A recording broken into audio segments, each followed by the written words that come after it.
Welcome to the Independent Artist Podcast, sponsored by the National Association of Independent Artists. Also sponsored by Zapplication. I'm Will Armstrong, and I'm a mixed media artist. I'm Douglas Sigworth, glassblower. Join our conversations with professional working artists.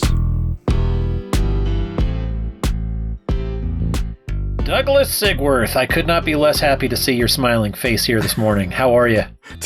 Today is the day that we just released Bennett's episode, and we usually have a little breather, a couple days from each other, maybe a week, and we can kind of prepare for the next one, but we're both rushing off here, and so we're jumping right into the next one. There's no way I'm taking my microphone and my little portable studio here on the road, so we're recording this one on the fly. What's going on? What's going on is I am maybe about 5 bins away from slamming the back door shut on my van, and I'm ready to head south, head down to the land of music and food and art. And I'm excited about you going to New Orleans Jazz Fest. I'd be lying if I said I wasn't completely jealous.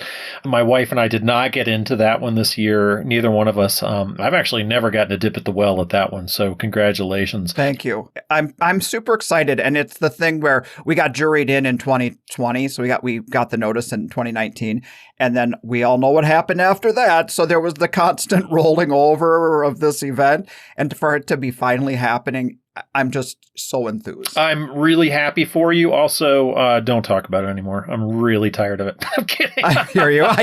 No, but listen, it's my first time going, so of course I'm going to sound all giddy and happy about it. So I don't profess to be like the one who juries into Jazz Fest every single year. No, it's funny though, that one, because of the constant rollovers, I haven't even had a chance to reapply for 3 years now.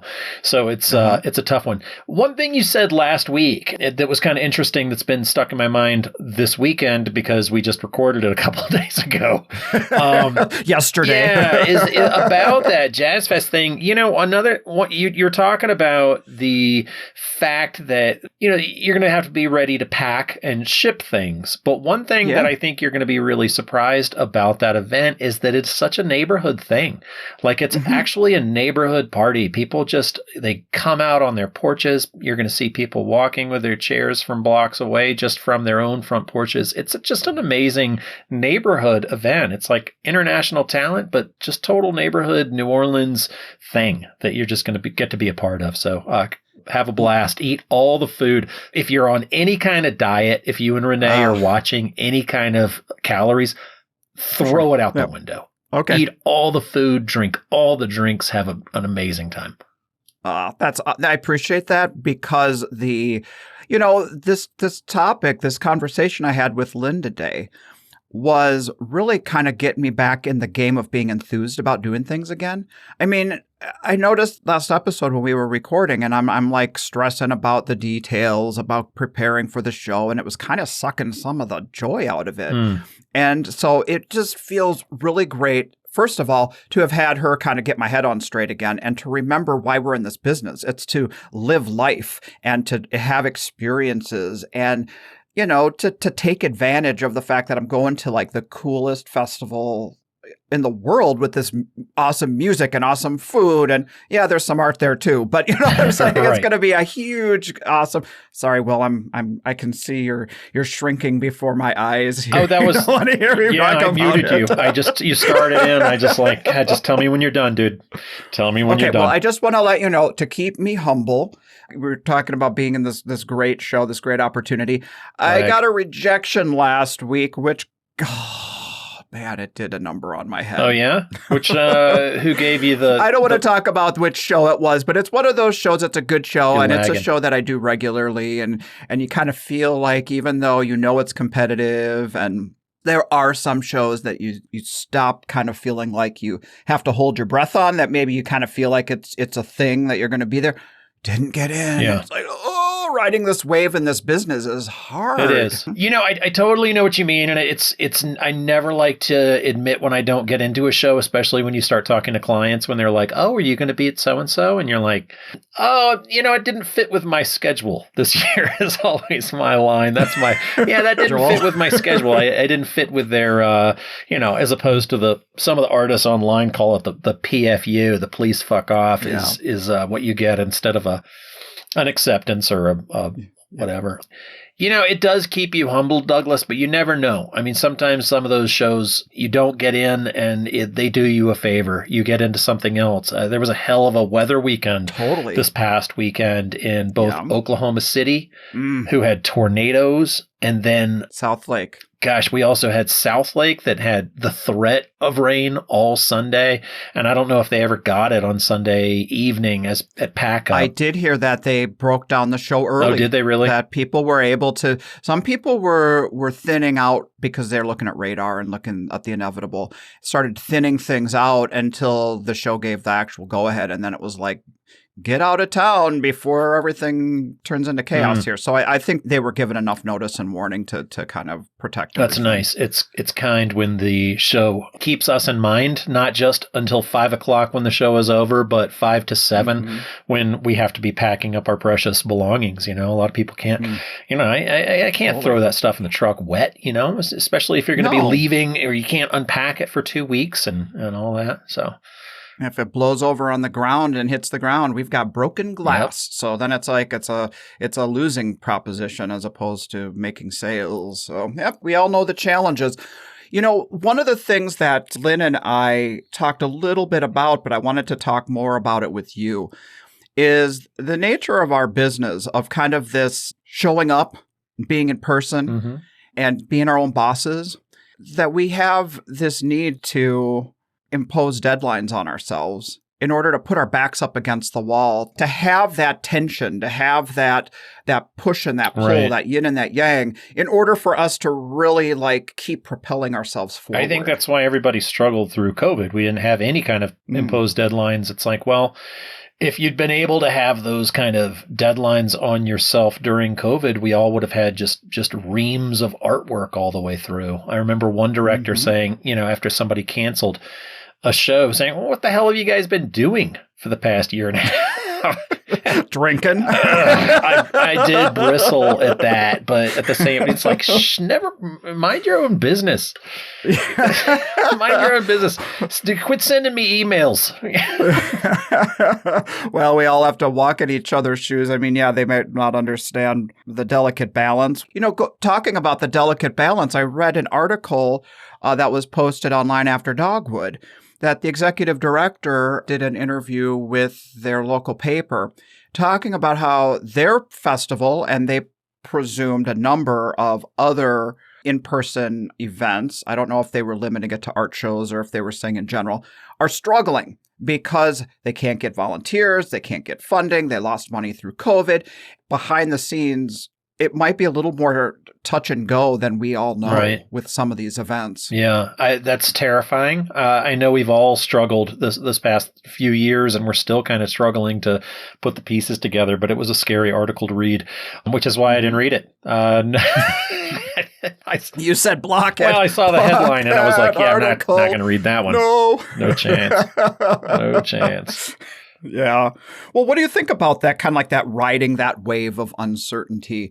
I mean, do you seem kind of like a logical, intellectual kind of person who, I don't know, that there are some people when you say that meant to be thing about, well, if I didn't get into that show, maybe it wasn't meant to be, that kismet, that higher power kind of looking down on us, kind of, How do you feel about that whole topic or that situation? Part of me, I'm kind of like, I've got the yin and the yang. It's like, I've got my lucky shirt that I'll wear. I've got this shirt, this short sleeve shirt that I've been wearing at shows the last year. Yeah, I've only worn it a handful of times, but I don't wear it in my regular life. It's that's only my show shirt, and it's got killer money in it. It's got I may have burned it out in Fort Worth, but I feel like that shirt's got money in it. That's horseshit. It's sizzling right now, right? Yeah, but I know that's horseshit. The only reason, I feel good in that shirt, and if you feel good, you're gonna do well. So that I know. It's like Michael Schwegman and I he's one of my very best friends, and I talk to him a lot about luck and logic, and he does not believe in luck at all. And I tend to kind of, fall more in his line. It's like, well, it's really just logic. You have these things that you go through, and if you're set up with your business plan, you're like, if I have X amount of this, if I can sell X amount of this, then the right people come along, then I can sell one or two of the big thing. I mean, that's really more of your business model, and it has more to do with feeling good, being open to the sale, imagining yourself in the right place and being there and setting yourself up for success than it does luck. Totally. I don't really believe in total luck, to be honest. Total. Well, so you create the space for you to be in the right mindset. Yes. Well, not just that, but you create the space for yourself to be in the right mindset, but you have to be in the right show too. I could be in the right mindset in at the Hearing Aid Festival in Saskatchewan. I'm not going to make any money. Which I hear is an amazing show, and I know that's good it's on money the right application, there. And you hear it. You hear it's great. Come on, Douglas. All right, but you know what I mean, and I'm not sure. I know, totally. Yeah. Well, an extension from that is not just in the sales aspect of things, but something that Lynn talks about in her book is she talks about doing that same kind of technique with getting ourselves in the creative zone for making our work. If we're showing up to work and we've got this long list of things we need to do, we need to finish this piece for a gallery, we have a commission for somebody, we've got to get ready for this show, and we're only thinking of the external and repeating the old formula, it's so hard to be creative and so hard to bring ourselves to that place.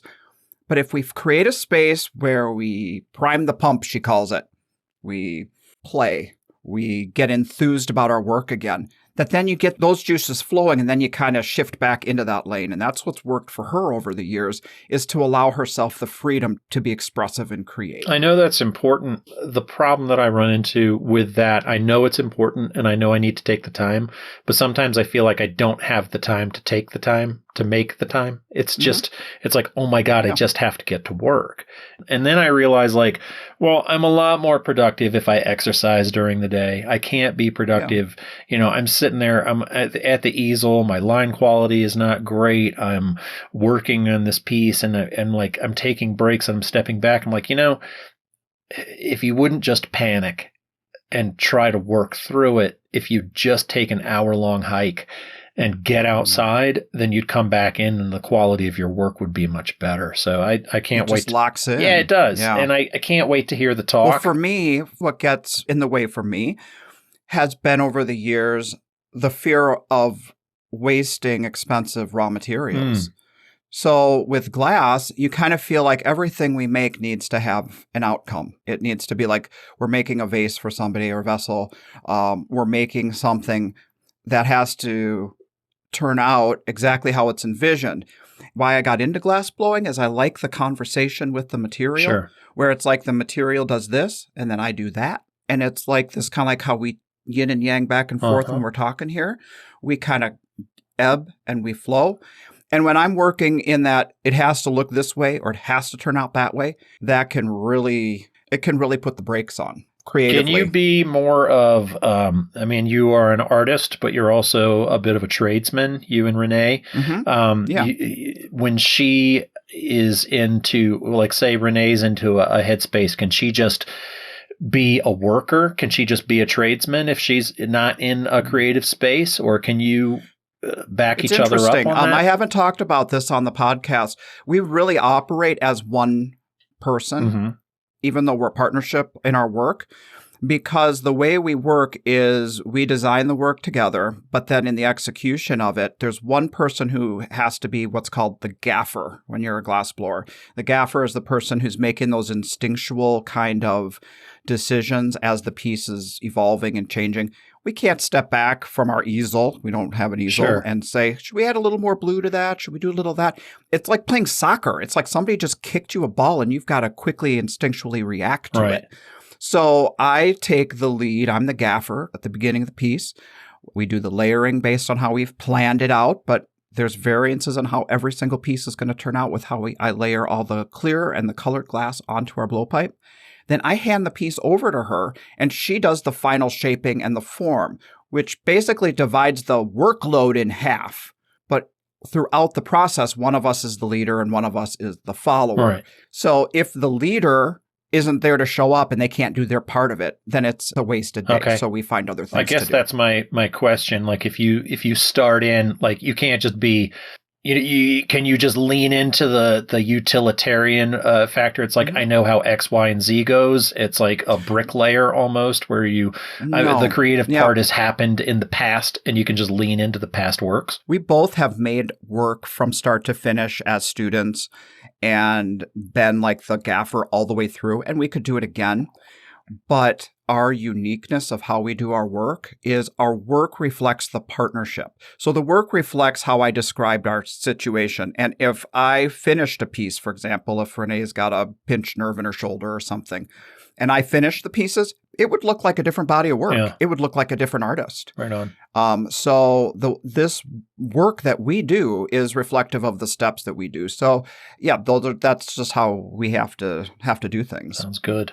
So it's an interesting week this week because I have not actually listened to the Lynn Whipple talk yet. Typically, I'll get a chance to listen to the interview and then I'll reflect on it or lead up to it. This time I can just assume or guess what your talk is going to be about. I'm always like, I'm looking forward to hopefully getting to talk to John Whipple further down the line. But what I've always loved about the Whipples is their creativity, John's headiness, and Lynn's energy and action, and her personality comes through into her painting. So I'm excited to kind of lean into some of that personality. Getting to know them, what really strikes me is they have different personalities, but what they both have at the heart of it is their willingness to play. They both are very playful and joyful when it comes to their work and just trying stuff and letting things evolve and creating a space for inspiration. So I kind of felt a little bit like I was having a talk with Brené Brown during this interview. Right on. So maybe some people will find a little bit of that no shame. And, this has been, it's funny that you say that because it kind of segues out of a couple weeks ago, we talked to Bennett, which has been actually not that long ago in real time. Yes. But they're going from Brené Brown and Glennon Doyle and Abby talking about, it's a bit of a feminist motivational speaker chunk. It's been an empowering couple of weeks, right? Absolutely. We went from toxic masculinity back into feminist empowerment. So I'm excited about this yin and yang section of the podcast. Let's get right into the talk, Douglas. You want to? Let's do it. Let's turn this interview on with Lynn Whipple from Winter Park, Florida. This episode of the Independent Artist Podcast is brought to you by Zap, the digital application service where artists and art festivals connect. I see here there are some new features with the events list category through Zap, which will help us with looking up new shows to fill a spot in our schedule. You know, I feel like I should have something to say, but I wasn't really listening to you because I'm looking at the events list right now, and it's pretty cool. Okay, so you drop the menu down, and there at the bottom, go scrolling all the way, about third thing down in the smaller print, it just says events list. That's right. All of the shows appear here, regardless of their application deadline. You can use filtering and sorting to narrow down your search to find the right show that fills your desired time frame or location. I know a lot of people love that calendar. I like seeing the list of events. I like scrolling through and doom scrolling late at night. It's like online dating. They don't let you swipe left or right, but you can figure out who you want to date coming up here. Lynn, welcome to the podcast. I'm so happy that you're here with me today. I'm so happy to be with you, Douglas. I listen to the podcast and I love it. So thank you. That is so sweet of you. Thank you. I know we've talked about having you on for a while, and I have to say, the way we organize our talks does come pretty organically, and it kind of feels like things have their moment. And I really am having a moment right now where I need to talk to Lynn Whipple. I need some of that Lynn Whipple enthusiasm, some of that joyfulness. It's hard sometimes, this job we do, because it's not just one job. It's 1,000 little jobs. And we wear the hat of so many, right? And you also have a few professional jobs on top of just having the multiple jobs it takes to be an artist. You know, you take on the role of author and the role of teacher and all that kind of stuff. And I don't know what I'm doing. I just try and share the stuff that I love, and that really is it. I had no idea how to write a book. I thought I used to sit out there and my little student go, I guess this sucker's not going to write itself. I guess I start putting things down. It was just like a painting, really. You just throw some stuff at the canvas and then start moving it around and editing it. Nobody tells you how to write a book. I'll tell you that. Like I thought, they're going to coach me along. Nope, they didn't really. I just had to do it. That was something I wanted to talk about. Was that an opportunity that came to you organically, or was that something that you thought, I'd like to write a book, and you sought out that opportunity? It was kind of twofold. I think a long time ago, I can't even remember. My cat's here. Woody, he's going to get involved. I think it might have been through Carla Sondheim, who I was teaching online classes with, and Carla is marvelous, and she has, 8 books or something, and they're all creative. And so I think she might have put me in touch with someone, and then it just took off from there. I see. I think she emailed, and I sort of followed up, and off we went. Do you have one book? More than one book? No, I just have one. But Carla, so she was a great sort of a cheerleader and inspiration. She's like, I think you have a book. Let me reach out to Quarry Publishing. It was the name of it. When she said you have a book, did she mean your teachings, like the technical teachings of how to paint, or was it more of that mentoring part of it, that you can do this life lesson kind of thing that you have going as well? Yeah, it was sort of a combination. I think it was because I had a really popular class about painting really loose flowers and layering and not worrying and spinning the canvas and all that. And it was so fun and freeing for people that she thought that would probably make a good book. So it kind of went that path. And then it sort of got infused with just the way I think about life and, let's not worry, let's make it fun, let's do that. So that kind of got filled into the book as well. That does kind of seem like the root of how you operate. You kind of boil it down to that creating a creative space for yourself. Definitely. That's a beautiful way to put it. And then giving yourself the freedom to mess it up, to muck it up, to try something new. It's like, for me, that's the best part. But something always comes out of it, or you can cut it up, or you can just if you just get something going, before you know it, something starts to build and you just respond and move and go and move. And that's the only way I know how to do anything. I watched your Seesaw episode last night to kind of get my head in the Lynn Whipple zone. Oh, God. And it was Lord. good. It was really good. Oh, thanks. I didn't know what I was doing at all. I just had like a little camera, out there, and here we are. This is our little life. So yeah, it was fun. Well, that's going to kind of be, in my mind, the crux of our talk is putting ourselves in positions that, trying new things or whatever, and how that just organically sends us down a path that is good and exciting. I think it's good. I think you have to work with what you love and, use your own brain. And, we all have a different way of processing. So if you just work with how your brain works and off you go, to kind of light yourself up and just see what happens. That's my way. Cool. Well, where did that come from? I mean, is that from childhood? Is that how you were raised? Yeah, I guess so. I never really thought about where it came from, but my mom was a high school teacher, creative writing and English, and she was an artist. And we went to art festivals with her in the summer when she wasn't teaching, and she was a painter and a sculptor and just a great fun mom. She did all of our sets, painted our sets for our school plays, and she was that mom.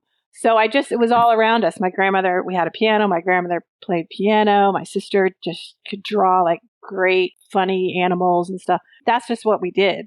So it isn't like you're the lone creative duck in the family. It almost seems like you come from a tribe of creatives. A bunch of ducks, a bunch of creative ducks.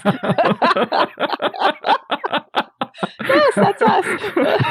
Well, that's cool. I mean, that's the ideal for any of us artists. I think a lot of artists kind of feel like they are an alien in their tribe of family members, like, who we have to escape and make this return to, or this evolution into what we want to create in life, and kind of strip this baggage. But you didn't come into this with that kind of creative baggage, it sounds like. I didn't, honestly. I didn't. I know my husband, John, who's a great artist, was always an artist as a kid. His dad was very worried for him that he could make a good living. The joke is, why don't you be an orthodontist? Like they'd whisper in his ear when he was sleeping, orthodontist, but because they loved him and they wanted him to succeed in life, and his dad was kind of a business guy. So they steered him away even from fine art, and he's a degree in graphic design. So there is this pressure because they want you to succeed, but I did not have that pressure. Okay. So they were encouraging a creative field that you could also make a paycheck at, basically, is what I'm hearing you say. That they endorsed that. Like they realized, we've got a creative kid here, and we're not going to turn him into an orthodontist. But at least they sent him. They kind of half endorsed a creative life. Exactly, and it was all out of love. They just want him to do well in life. But I can see, I have that experience knowing his family. Mm-hmm. But then he did well. His dad would just light up like, oh my God, okay, the kids are going to make it. Like he was so proud of us having two artists somehow, putting it together. Half the time we were like, we don't know what the heck we're doing, but we just kept showing up, and somehow, we were able to pay the bills, barely sometimes, but we did it. Mm-hmm. So he began to trust that we were on the right track. And, as a dad wanting the best, he endorsed our crazy life. The parents are okay when they feel like, okay, maybe the kid isn't going to be coming and asking for a loan every couple of weeks. They can feel like, okay, they can stand on their own 2 feet. Exactly. Yeah. And maybe they'll take care of us one day. There's that. Right. We won't have to take care of them forever. Maybe it'll all work out, but it worked out. So you said John went on for graphic design, but yourself, were you in the arts? Did you go to college to be an artist? So that's, I think, another reason now that we're talking about it, that I didn't have that. I didn't have a degree. I always made art. I studied art. My mom made art. My sister, like my granddad, painted. Everybody was just doing it, but I did not get a degree. So I sought out knowledge by reading and traveling and art museums and books. And, I was always interested, went to museums, all that stuff, but I did not have a degree. And I don't. Like that lifelong learner. Yeah. That enthusiasm is what led you down the path to the next thing. Exactly. So you met John, and the two of you were working for Nickelodeon. Is that how you guys met? And that's kind of yeah. And he was so stinking cute, and I was like, this guy's pretty cute. You know how you do. Yeah. I really like good legs, and he's also was an athlete, in college. He had a running scholarship. I told my girlfriends, if he wears shorts tomorrow, because we were in this film class, that's how we really met, and then we got our jobs. Okay. And I said, if you wear shorts tomorrow and he's got good legs, I'm going in. I'm going to see what I see about this guy. I didn't know him at all. And I remember he would be sitting in class drawing everyone. Like he was drawing. I could tell, how somebody was staring at you, and you kind of know. I could tell he was drawing me, but he was drawing her and him and everyone. So there was that weird kind of cool thing. So your spark was... Yeah, he wore shorts the next day and awesome legs. And I'm like, oh, I've got to find out more about this guy. And the cool thing about that was in this film class, it was put on by the state of Florida to train people for films coming here. It was a big new business in this area. And like Universal Studios and all that jazz. Oh, right. Right, because you're in Winter Park near Disney. Yeah, so, yeah. Disney, Universal, all the stuff. Theme parks up there. So this was actually really a good memory. We were tasked to make a third of a feature film. This is how this class went. And it was backed by Steven Spielberg. There was special money given to it by, I forget who the president was then. That's terrible. Ronald Reagan or something. So it was this really interesting thing that we got to be a part of this, all these professionals teaching us how to actually make a film. And we made a film, a third of a film. So we had to find our locations, and I'm out looking for locations in all these weird streets and finding props. And I found this cool building, and it was all, it was just weird and covered in plants. And I was looking through the window, and I saw this cool old horse, and it was made out of plaster, a life-size sort of a, carousel horse made out of plaster. And I thought it was so cool. So the next day at school, I told him, I found this place and it's got this horse, and oh my God, it's this coolest building. It's got old barn doors. And he's like, you're describing my studio. That's my horse. I made that horse. Oh my gosh. And I was like, oh my gosh, exactly. I like You're like, him. This is more than just the physical attraction. Yeah. This is like the creative soulmate that you're meeting up with at this point in time. Yeah, it was great because I thought he's super talented and he's fun and funny and smart. He's all the stuff. So yeah, that's how we met. Yeah. Mm-hmm. Well, I guess I had made the leap incorrectly that you guys met at Nickelodeon. So then how did the two of you end up there from college? So we got out of this film training program, and it was months and months long. And then the classes were held on Universal, the lot where the sound stages were. Uh-huh. And then right about then, Nickelodeon came in. They had just built, their big sound stages in Florida on that lot.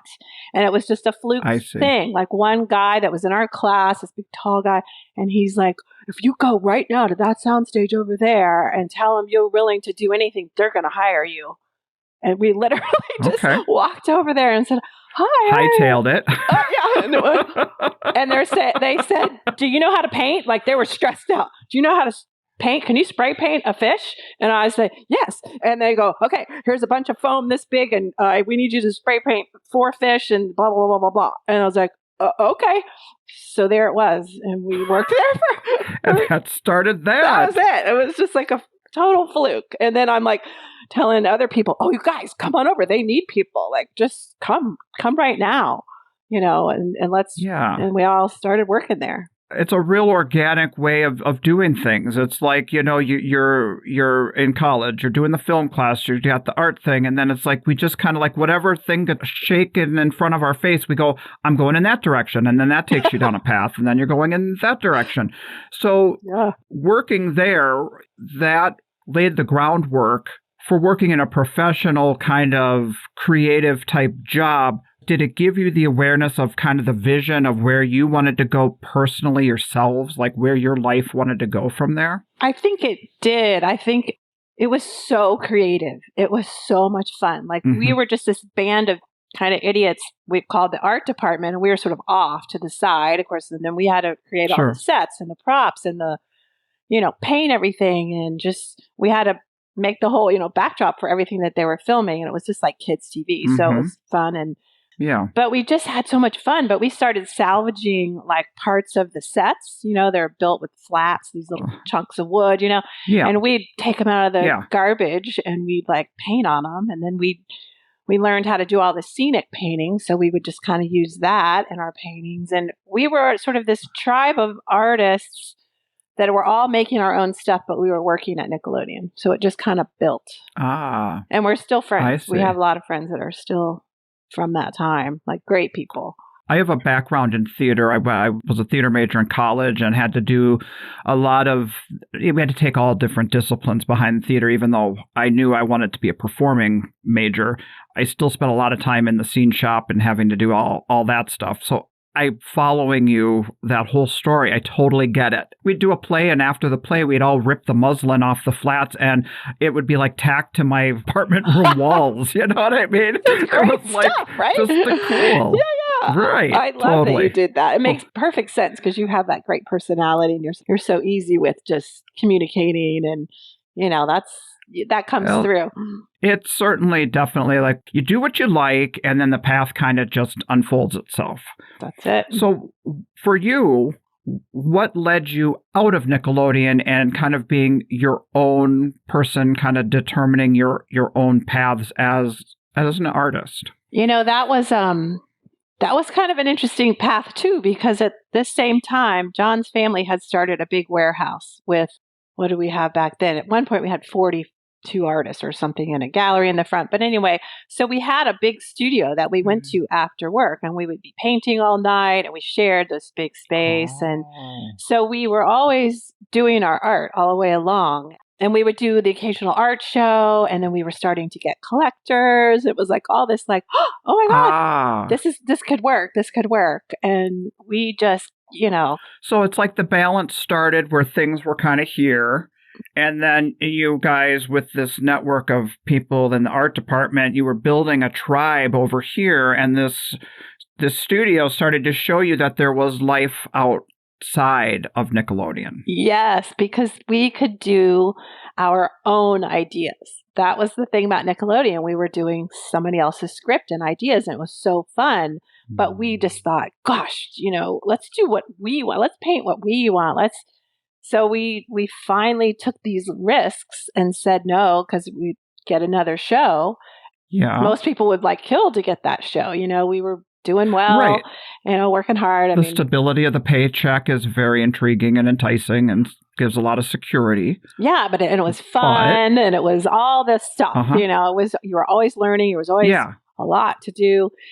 But then we said, let's just put that energy into our stuff and see what happens. And slowly it just clicked, big sale. Oh my God, blah, blah, blah, and they go, okay, and then we used to just do Florida shows. And I remember when we got, all ballsy, and we said, we're going to go all the way across country to Kansas City. And then we did it. Okay. And it was great. We made all this money, which was not a lot of money, but it was like, oh my God. So now we're on the road. Now we're, further and further out in the country, figuring it out. Yeah, the world just opened wide. The possibilities became limitless. Exactly.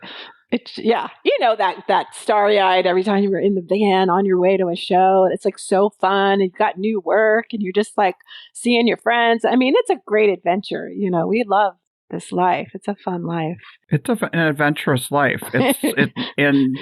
It's a good reminder when it seems like the schedule gets packed full, and when you start squeezing yourself in with so many commitments, that those adventures, those trips, when they start losing their kind of wonder and their what am I going to come across, in this part of the country or whatever, then it starts to feel like work, and it starts to feel like you have to come back to your roots of looking for those opportunities for inspiration to jump in. I totally agree. And there's definitely times when it's work, setting up and it's hot and you've been driving and you stayed up, till super late finishing stuff before, we used to be really late people.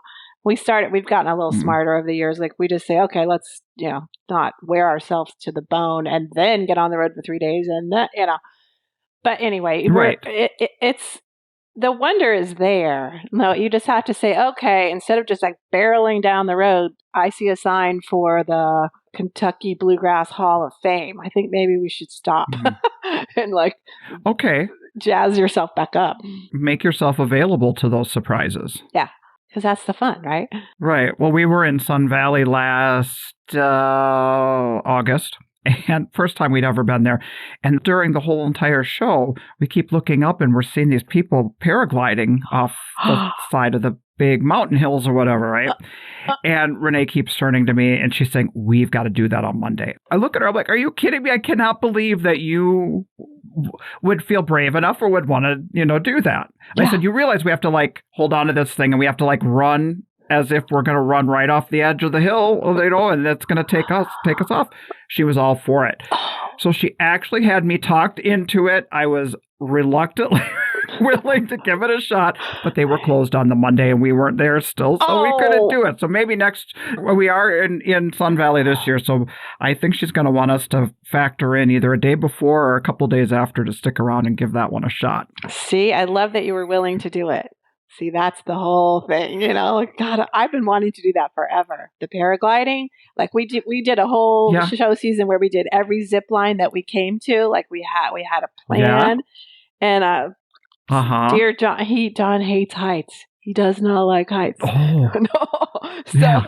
I'm not good with heights he either. shut his eyes and like grit his teeth, and he's like, "Do we really have to go to another?" I'm like, "Honey, it's the blah blah blah. This one, it's so special." So anyway, he was a good sport, but the paragliding thing, he somehow always made. Oh, I missed the turn. Like he doesn't.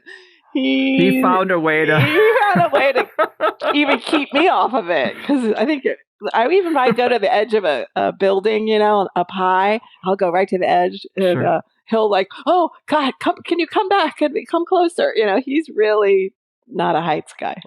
Well, I didn't know it at that point, but I was probably taking a little bit of your advice, which is to always be willing to say yes. Yeah. I mean, that's one of your things, right? To say yes? That got me everywhere I've gone. And so many yeses I said, I was like, I have no clue how to do this thing I just said yes to. Like, that's how I got into teaching online. And I remember agreeing to it. And I'm thinking, I have no clue how this works. I guess they flew to my studio and set up stuff. And I'm like, okay, here we go. I just started doing what I do. And I was like, I guess that worked out. And then it did. It was a beautiful partnership, you know, for, I don't know, 6-7 years. We haven't done much since COVID, but yeah, I had no clue, you know, but the thing about art, you know, art teaches us you don't necessarily know the outcome. So you got to just step in and then you react to the next thing. Like you don't learn stuff, or I don't, all at one gulp. Like I don't know. But if I just take each step, I get a little bit of information and then, you know, I can get there. It's problem solving. Right. It's like if we chart our own course of, okay, this is what I want to learn, and this is how I'm going to learn it, and this is what I'm going to learn by the end of it. It's like, no, you have to learn it by experiencing it and allowing the discoveries to come. Exactly. It's got to be open enough that, because you don't know what you don't know, but you got to be willing to walk down the path. And if you hate it, you just don't go that way. You know, you change. Yeah. Well, then you can say no. Yeah. I mean, you're not saying that you have to say yes to every aspect of the process. You still know what's right and what's not right for you, but it's putting yourself in a vulnerable place where you might look stupid, where you might not know everything, and you might have to admit to somebody, tell me more about this. Definitely. Definitely. All the time. Oh my God. I'm not sure. Am I, you know, but what's that? That's just life. It's not like, who really cares? You know, if you look foolish or you didn't, then somebody can help you and they feel good about, oh, I know how to help this person, or, you know, it's not so bad. It is a gift. Yeah, maybe it is a gift to somebody to allow them to help you along. Exactly. You know what I mean? We don't always have to be the one who is in the know or help. I mean, there's no reciprocal part of the relationship then if it's all what somebody's doing for you. Exactly. That's a great point, isn't it? It's like that's how we manage in life, you know, and then we help each other and we just, I don't know, I guess I've just looked stupid and not known what I was doing for so long. It just doesn't bother me that much. So you've given up caring about it, or have you never really cared about that whole feeling of how somebody would judge or interpret it? I think when I was a kid in school and I'd raise my hand when I wasn't like staring out the window, like daydreaming and drawing on my stuff, and I'd get it wrong, I would just like, and never want to do that again. I don't want to raise my hand. I really wasn't paying attention. I don't know what I'm saying. So I did for a long time, like kind of not, you know, reveal that I didn't really know. But somewhere along the line, that kind of stuff will stop you from doing something that you want to try. So it totally does. Might as well just try it, you know, and just, it feels, sometimes you do feel stupid. But then there's a bravery to that, or an honesty to that. And then, like you say, people will come. You can ask for help. You can screw up. You can ruin 5 paintings, whatever. You know, you take on commissions. You're like, oh, yeah, I can do that. And then it's like this gut-wrenching, hard process sometimes, you know, trying to think through someone else's brain. And then you just say, all right, I'm not doing commissions like that anymore. I have a whole way I do it. I'm going to do what I want to make. If you like it, great. See, I just have to learn. We said yes to a project years ago, and it was completely out of our comfort zone. It went from creating a single piece that, you could hold in your hands and have it be like on a table or mantle to being something that was hundreds of pieces being assembled and hanging from the ceiling. Mm-hmm. And so I worked with people who knew what they were doing, and like architects and designers, and they gave me all the specs and all this.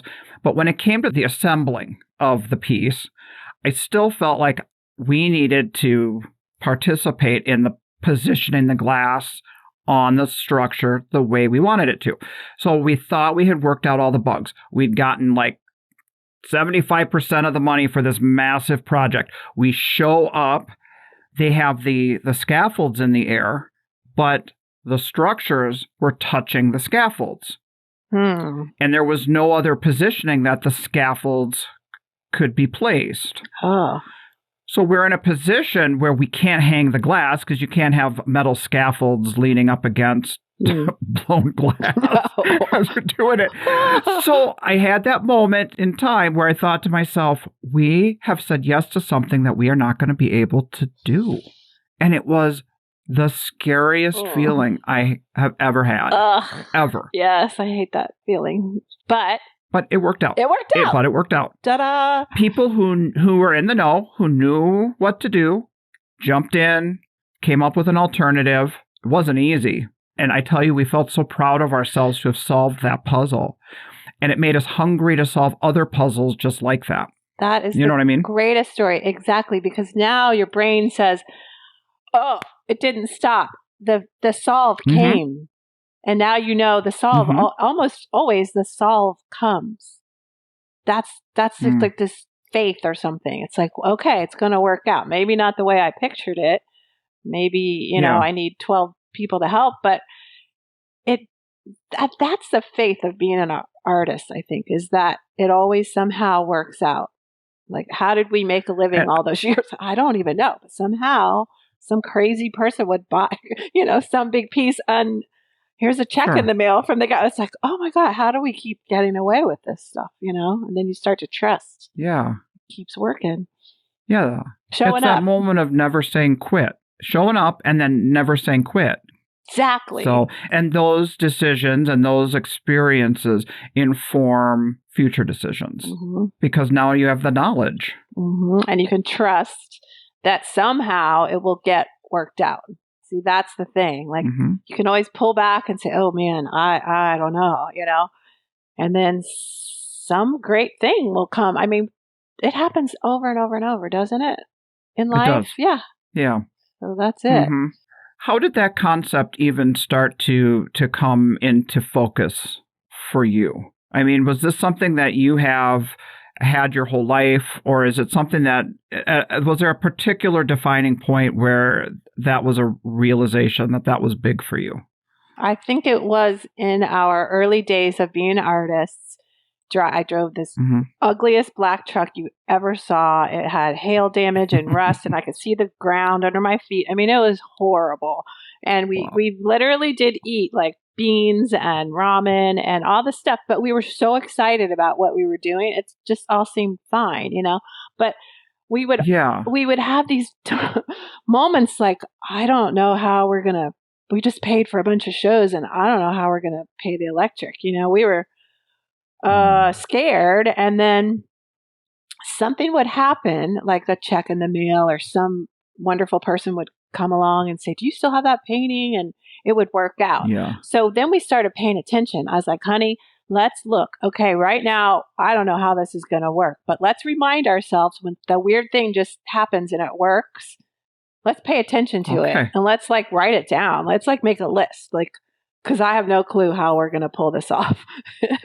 And then when it would work out, we would talk about it. Can you believe that just happened? Like, oh my God, we are so lucky. It's like a miracle, What I like what you're describing, though, it is almost like a scientist's brain where you're like, okay, this happened and we're going to be in this position again. Let's create the structure so that when we're in this position again, that we have tools lined up to keep us on track. Yeah, to remind us that, oh my God. But then it became this really fun game. It's like, okay, let's just let this roll out and see how it's going to work out. And then we would just be kind of on the lookout for these crazy little wonderful kismet things that we all, all artists have it, or some, your truck breaks down and someone's selling a thing, or, all that cool stuff that just works out. The stories, we all have from being on the road. Yeah.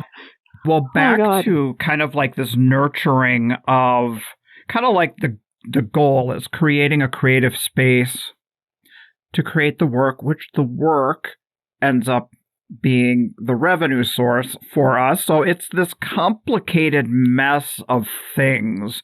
So it sounds like you mechanically create structure around putting yourself in an environment that makes you stress-free or makes you happy, makes you feel creative. Can you talk a little bit about your routine or your structure and how that works with creating stuff?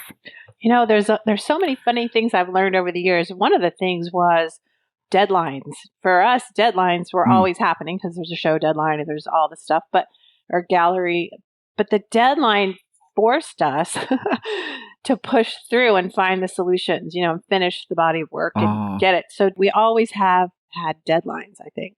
So, but the other piece of that is making it, I'm looking at my little art board out here. It's so enjoyable.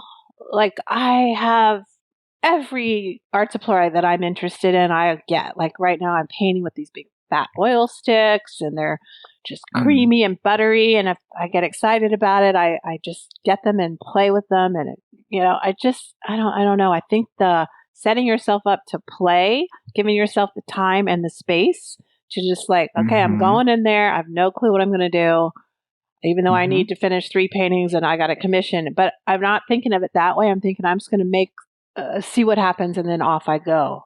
And then I start to solve it. I don't know if that makes sense, but it has to be a pleasure for your brain, Let me see if I understand correctly that.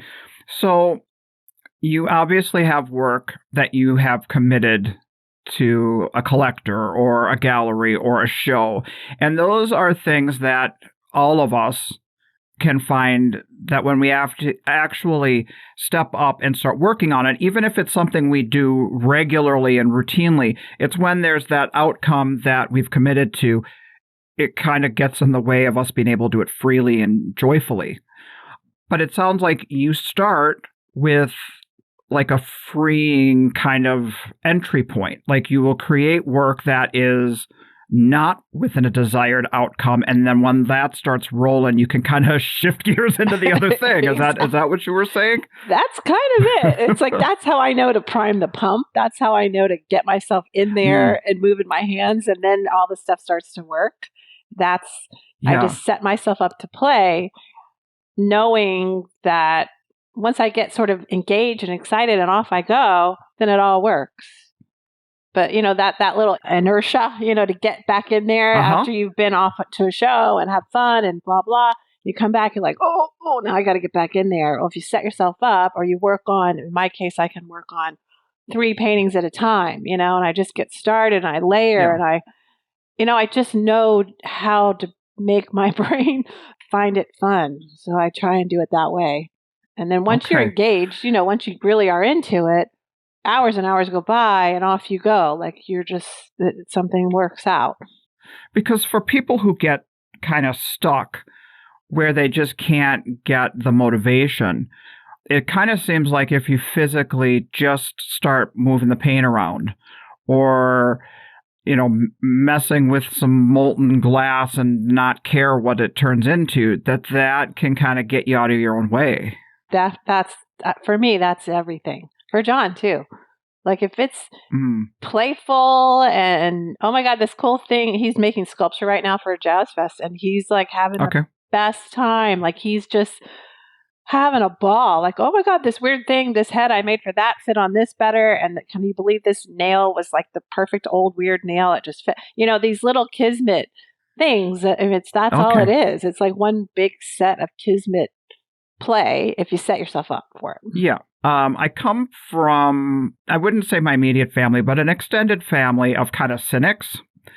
And when we talk about stuff like meant to be or kismet or getting really enthused about if the nail fits in perfectly into the sculpture, they kind of look at this kind of person and be like, something's weird about that dude, or there's something inauthentic about it. It's like there's some strange deal. I mean, is this something you have ever experienced or familiar with this kind of concept? Yeah, I'm familiar, and I just think there's different brains. There's the logical great people, and they hang with the logical great people, and someone like me comes along, maybe they go, that's nuts, but they can see that you're having fun and they respond to that, or they don't. That's fine. Mm-hmm. Or you get your people, you don't. Mm-hmm. When I teach, I teach workshops, there's so much of that happens in the world. Like, they come in and everyone's got that story, and we all have it where someone made fun of them, or someone put them down, or an art teacher said, that's not how you do it, stop it, or you can't sing, your voice is bad, blah, blah, blah.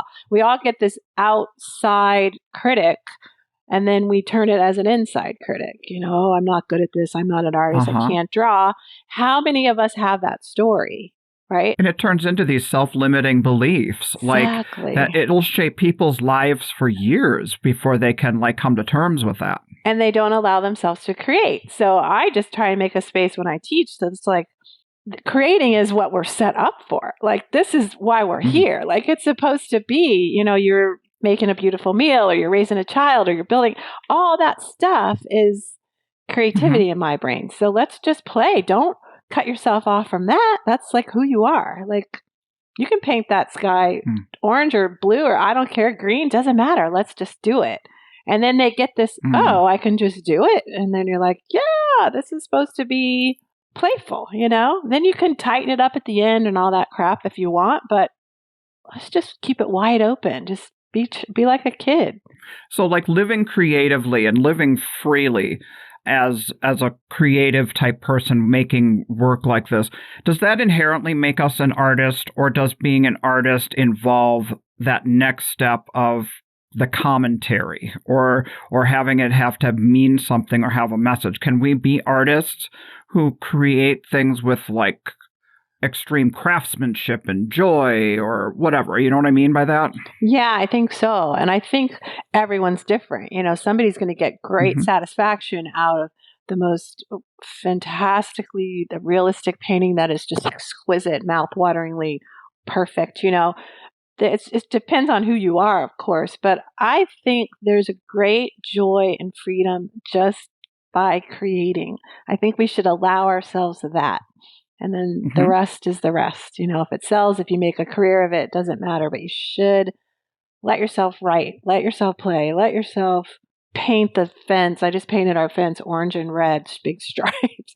I don't care if my neighbor thinks it's crazy. It's okay. I love it. So just let yourself do it.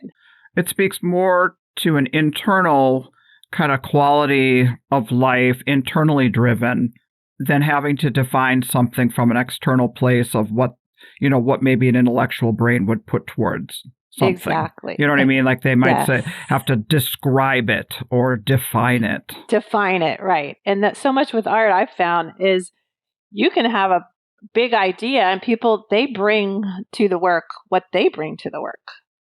So I don't even try and explain it anymore. I mean, some of my stuff is real funny. The old mixed media, I love doing that. It doesn't really matter, what, I guess it does, it doesn't. I don't know. I think it's important just to create, and then people respond how they respond. I just have found that my collectors have some kind of response to the playfulness, some kind of they just are like my people. It's not everybody, but they get it. They're always kind of excited, like, what the hell is she going to do this time? Like, I'm the first person at her booth, because who knows what the heck she's going to come up with, because I'm not that predictable. I just show up. Well, I resonate with what you're describing, because I feel like sometimes Renee and I, when we're talking about our work, we feel like there's an energy behind it that is unspoken and is more than just visual. And there is an attraction to certain collectors that they just walk up and they say, I get it. It makes me happy. And for us, that makes us happy to know that somebody else kind of gets the intention. That's it. For me, that's it. It's like you'll find your people, and they respond to your intellect. They can respond to whatever it is that you're serving up, And so my people respond to this weird, joyful, let's try it vibe, But I have to say, I also am so committed in my brain. Like, this is a real important thing in my life. This is a real practice that I continually try to learn and try and grow and make mistakes so I can expand it, So I'm not just like willy-nilly throwing crap out there. I mean, I have to dial it in. I have to finish it. I have to feel it looks, the way I want it to look in the end. But there's a lot of that play in there that resonates. It's still, obvious. I get that balance because the seesaw can tip too far to one direction where it's all about the outcome, and then the work suffers. Yeah. Or you get bored. Like, I don't know if it works for people, but I don't want to be bored. Like, I don't actually really want to think of it as work. It's got to be like really tickling my brain. I got to have little surprises going on. I got to feed my weird brain. That's just, I love color. I love color against color. Like, if I can set myself up for, oh my God, that's freaking awesome. That. If you could find another shade of orange, yes, your life would be amazing, right? I love orange. It's the truth. And I was thinking about this the other day because I have so much color, and I'm looking out my backyard. There's color. There's big striped balls that are lanterny things. There's just color. Yeah. And I thought, I wonder if my cones or whatever in my eyeballs, like, just have some extra weird thing about them. Because I am like delighted by color all day, every day. Like, I seek it out. And then I've been doing all this lighting in our backyard for, and the trees and the thing. And I just am, look at the way the light's hitting that leaf. Look at the way the light's hitting that color. Look at the change of, it just sends my brain into, I just love it. So maybe my eyes are different or something. I am feeling you 100% here. Renee and I have had people like at this museum where we did the installation for, where they write about us as being coloristas. And so there is something about that, about color. And you and I don't have words for it right now, but we're looking at each other and we're getting each other on the same page. And isn't it joyful? And isn't it like part of the reason that you love what you do is because this weird thing that's happening with the color. I mean, it's just so joyful. And I worry about the folks who don't have it. I think, oh my God, they're just missing. Did they? And I'm always saying, oh my God, look at the light. And blah, blah. And people are like, oh, whatever with the light. But it just zings my brain, whatever that is. I got to tell you, a few years ago, we had a designer come in our booth and saying, the new color on the scene, and I was getting really excited to hear about this. She says, is gray. Oh. Gray. I will full disclosure, we're using gray in our work, but it's not joyful. Isn't that funny? And it's everywhere. Like, our house is so not gray. But the power of a gray or the power of a neutral is so exciting. In painting, because it makes the other guys sing. So it's like, oh, totally. I love myself a good gray, like a warm gray and a cool gray. I'm all about that. But yeah, it's just to live with gray. I don't know. I don't think so. Gray this, gray that. But then, if they have our pops of color on their walls, then life is good. And life is good. That's why art's so important. Yeah. So you've talked about creating that when people feel stuck or when people are challenged with, getting inspired, that another component to creating that space is actually being in a physical space with physical people around you who share that kind of like-mindedness, because that's where sparks start to fly. I find that COVID really sent us off to our little homes, and things really went to online. We started to look online at each other and communicating online. And it's such a virtual space that physical space needs to kind of come back if we don't want to stay stagnant. I agree with that. That's why when we first got to go back to shows, like, it was so exciting. And the collectors were like on fire, and the artists were so happy to see each other. Like, that is a component. And I do think if I was to give somebody advice, which, I always say I'm not good at anything. Like, I'm just, Forrest Gumping my way along. But for young artists, honestly, I don't think of myself as an authority at all. I'm just doing my little way. But you're sharing your experiences, which I think that's what we need to do in life, is to share. Yeah, I think so too. But certainly my way is not the right way, or the only way. I don't have that. I don't like that, actually. Yeah. I don't like the onus of thinking I know what I'm doing.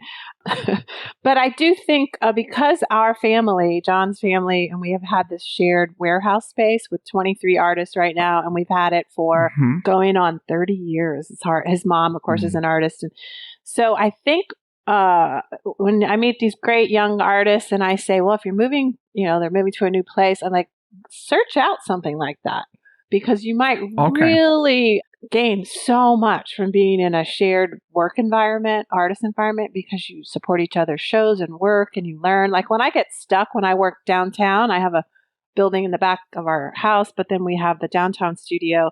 You can just poke around the studio and see everybody doing all these wonderful different things, and your brain just gets, inspired again if you get stuck, Mm-hmm. Okay. Is that a space you used to work in, and then you kind of can float back and forth, or is you call it the art fort? Yeah, the fort. Or is the art fort out your back window there? Is that where you are primarily creating your work? Yeah, I like the art fort best because we have a dog, and I love the dog, and it's right on the water. It's this funny little building that's just fun, and it's all colorful, of course. And I like to be outside. That's my nature. So I pull my big paintings outside. I have easels out there. I have it all set up. I mean, I can make really big artwork in this tiny space, or downtown. It's called McCrae Art Studios, where there's 24 of us, and it's a beautiful space for workshops, and it's a big building. It's air conditioned. It's all the nice stuff, nicer than our old buildings. Then I can work there. And I also made recently this big storage place to put storage behind. So I just have all big walls, and I can really go to town on big stuff or big paper. So I've got room to experiment on super big stuff down there. And then I've got my everyday. I have a whole set of all my oil paints at both places. It's kind of crazy, but I can, I've got both places I can just dip right in. Cool. It serves different purposes, different functions. And the community is so wonderful. Okay. Now, the classes that you teach and the workshops that you do, I happen to see a few clips of those. They seem pretty, well produced and stuff. They seem like a top-notch type situation. Can you talk about that and tell us how that came about? Yeah, that was, I met this wonderful artist. Her name's Carla Sondheim, and I was teaching a workshop out west, which is where she lives, and she was in my class, and she was at the back of the class, and she was really quiet and just this cool, vibe. And I would look over her shoulder and go, oh my God, I love what she's doing. Like, she's just doing it she has just a wonderful, charming, interesting way. So that's when we first met. And then somewhere along the line, she and her husband, who is brilliant, his name is Steve Sondheim, and he's a photographer and all this stuff. He had the skills to sort of start filming her. And he would just film her hands, and then she would speak. And she was a little camera shy in the beginning.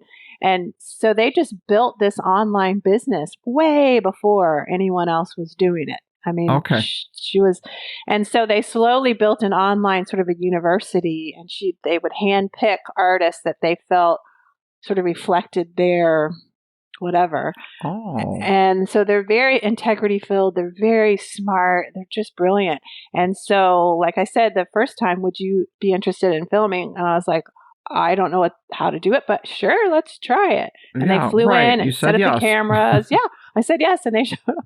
And I said, okay, I'm just going to make this thing and I'll talk through it. And that's what we did. And he, the production value is all, the two of them are really smart. And he's got 3 cameras and the right lighting, and it's, super well edited. And they just have a high quality. They're just a great couple. Yeah. So I got to hook up with them pretty early on, And is that a regular thing that you film classes with them, or is that something that was kind of done, like you did it and it's archived or whatever? So it's archived. So most all of my classes are now available as self-study. So people buy them, they have them all for forever. Same with all the teachers there, Carla, included. So it goes both ways, but you also teach a live class, like it's a new class and everyone takes it together, and this whole online community. It's so well done. And I just got lucky to, hook up with people who are really top notch. So, but I was doing about 2 classes every year, spring and fall. And then we did a couple year-long classes together, that we just did different stuff. They're always like stretching and growing, and they've built a really great business. They're smart. When you say classes, is it like if you did like spring and fall, would it be like multiple segments to a bigger package? Yeah, the way it worked for us is that I would come up with an idea for a class, and we would break it down into, say, 6 lessons or 10 lessons. And then it got to where I would go out and film there because they have this whole studio set up. And we would talk it through, and, they're really good at, they have great information. And then you'd break it down into lessons, and you'd film each lesson. And then you'd package that, and you buy that class. So, gosh, I have so many. I have quite a few. Big Bold Blooms was the super popular one with the big messy flower paintings. That was a big one. But The Essence of Still Life, all these funny little overlapping, cloudy, strange still lives. And gosh, I did a lot of The Art of Noticing, kind of a sketchbooky thing. And so, yeah, but since COVID happened, I wasn't flying out there because that didn't seem. Now they're getting like these super well-known, Heinrich Drescher, who's this wonderful, illustrator who I love. Like they're just getting anyone they would ask would want to do it with them. I mean, they're really got a cool stable of teachers. So, but I haven't. Awesome. Yeah, it's awesome. It really is. I mean, I recommend all of her classes. All of her teachers are really great, I have to say, really great individuals. This grew out of a physical class that you were physically in person teaching, and she was a student in the class. Have you had any other experiences like that where opportunities kind of sprung from the teaching? Yeah, I think so. Like people would take the workshops, the in-person workshops too, or people would take the online workshops, and then one of the gals is like, oh, I do a series of workshops in Mexico and all over the different places in the world, and I want you to come teach with us. And it's a culinary tour as well as that kind of thing would just spring out of people taking your class or becoming aware of you. It's just all that crazy. It just kept unfolding, and I said, let's try.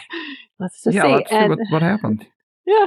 But one thing that happened a long time ago, I was doing St. Louis Art Festival, and there's a woman named Mary Engelbright. She's like illustrator type, but she had a magazine, and it was called Home Companion, which sounds very sweet, but it's also very focused on artists. And so they came in my booth at St. Louis, and it was Mary and her editor, and they said, we'd like to do an article on you. We'll come to your studio and photograph it and all that stuff. And I was like, great, let's do it. I've never had that before. And they did. And it just went out, and then all these other people like, oh, I want you to be in my magazine. I want you to be, can you do this? Can you?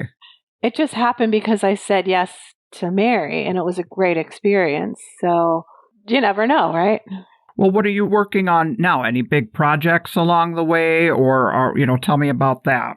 Let's see. Just today, we just loaded the van with 6 paintings that I'm taking to a gallery close by. gallery 0. Okay. So that's fun. We got that all ready to go.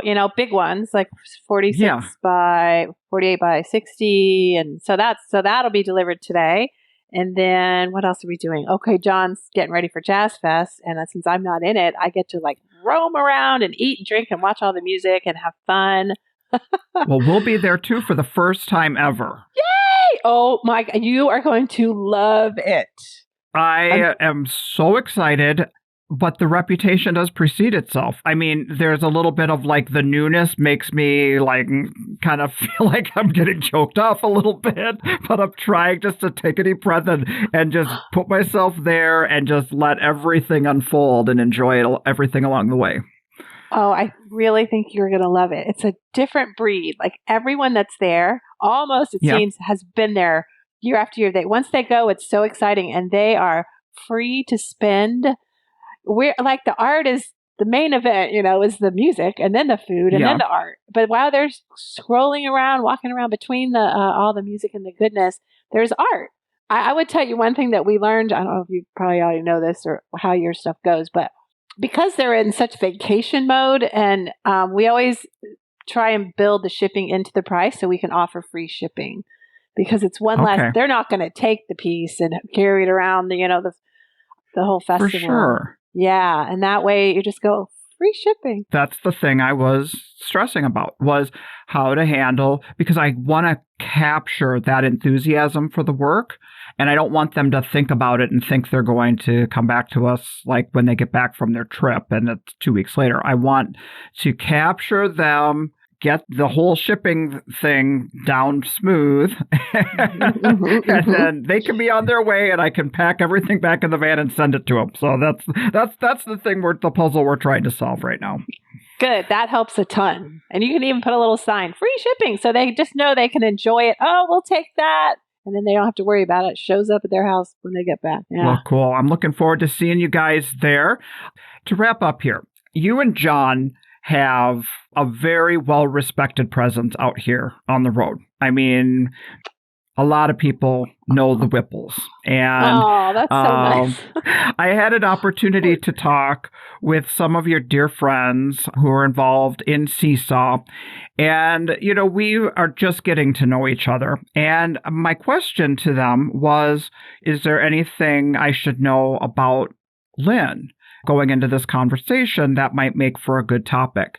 And they said, Lynn presents to the world in all of her professional ways is who Lynn genuinely is in private. that you are who you are. And I am so inspired by not only you putting your creativity out in the world for people to love and enjoy, but fostering and encouraging other people to do the same and making a space for them so that your light, your joy is like a ripple effect. And I want to thank you for that, getting to know you and getting to know about your story. Hey, make me cry. That's the nicest thing. Thank you so much. Well, I have been struggling. I've talked about this on the podcast, dealing with this physical issue. My work has felt like work. And I put your podcast episode on. I'll put it in the episode notes to give her episode a shout out that you did earlier this month. What was that? What was that episode? Her name's and who was it with? Kate Shepard, and it's called Creative Genius.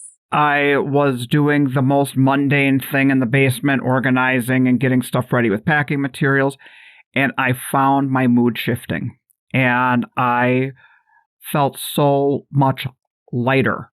And the work that we've been making the last few days is making me happy and happy to put it out there. So I want you to know that this has really meant a lot to me. Thank you. Oh my gosh. I can't even imagine that is the case. Thank you so much for saying that. That really means a lot to me. That's just a heartwarming What a nice gift to say that. Thank you. Oh, oh God, I'll be a chocolate mess. Oh, Lord.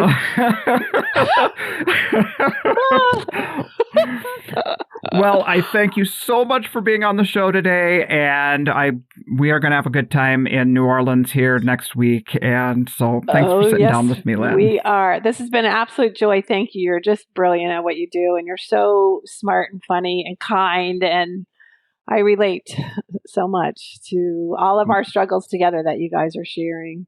And do you like oysters?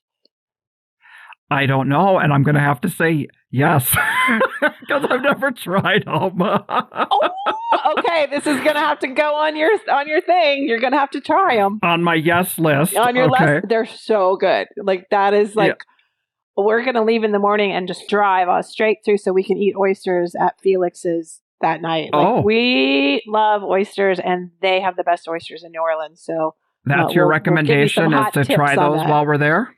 Oh, gosh, yes. And if you're a little nervous about the raw, they have a broiled one that is just flipping awesome. The food is good. I'm not skitterish when it comes to food, believe me. I try just about anything.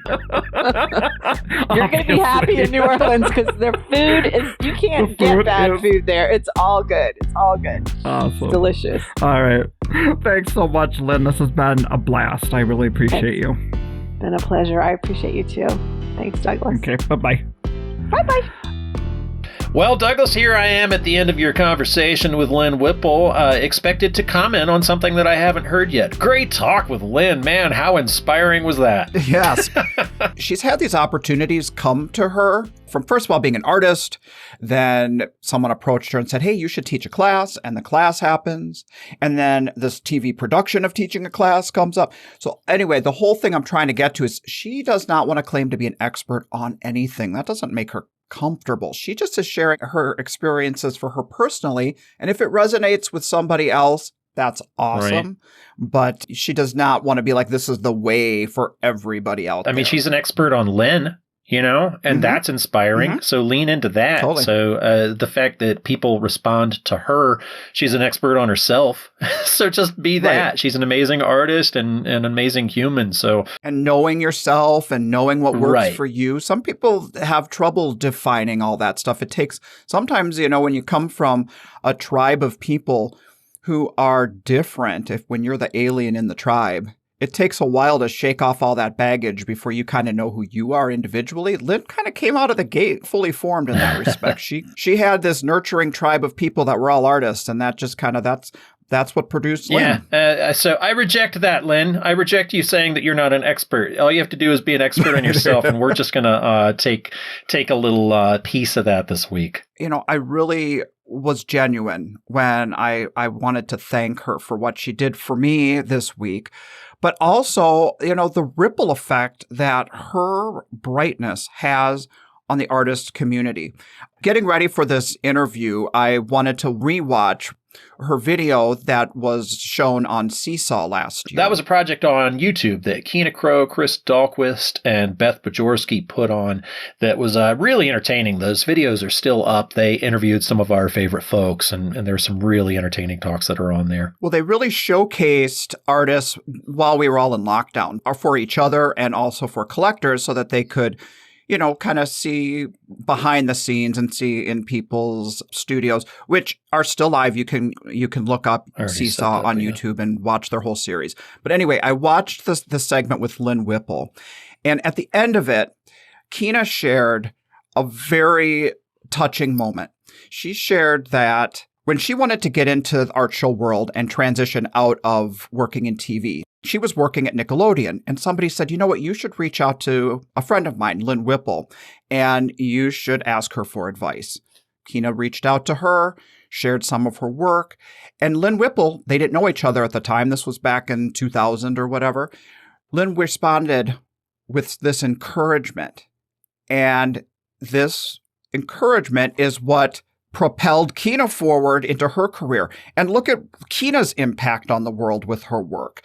So it's really a ripple effect of what we do as artists and how we impact others and the creativity that builds and builds and builds from there. And I just think that's such an awesome way to be. It is an awesome way to be. And I appreciate you interviewing, such inspiring kind of folks. It's been, it's funny. You needed a little pick me up. So you interviewed Lynn. I need a little bit of comfort. So I leaned into Bennett. It's nice that we have this community that we can kind of get that kind of comfort and support from. So yeah. Good times. I didn't think we were going to have a podcast here this week, Douglas, so nice work. That. Yeah, and I hope you have a really good trip. You've got some really fun things planned between shows, and hey, I'll check in with you when you get back. Absolutely. We have some exciting interviews coming up. Annie Bassone promises that she's going to eventually talk to me, so folks that have been asking for fiber artists, I promise we're not just kicking the can down. She's kicking my ass with this thing. Get on the interview with me, lady. We got to talk. Well, she's a busy lady. I mean, I understand. This is not an easy thing to make time for, Absolutely. But when she does have the time, I, for one, am going to be so excited to hear what she has to high say. energy. She's good people, and if we talk about it here, Douglas, maybe we'll put her on the spot and get her to come on. I know she's going to be like, "Oh, damn, I'm down in ink. I got to show up." Absolutely. All right, we'll get to it. She is very busy. We all are. All right, Douglas. Thanks again for doing this with me. It's been a good week, in spite of all of the challenges, and we'll see you next time. Really appreciate you, man. Thanks for all your work. This podcast is brought to you by the National Association of Independent Artists. The website is naiaartists.org. Also sponsored by Zapplication. That's zapplication.org. And while you're at it, check out Will's website at willarmstrongart.com and my website at sigwithglass.com. Be sure to subscribe to this podcast to be notified when we release new episodes.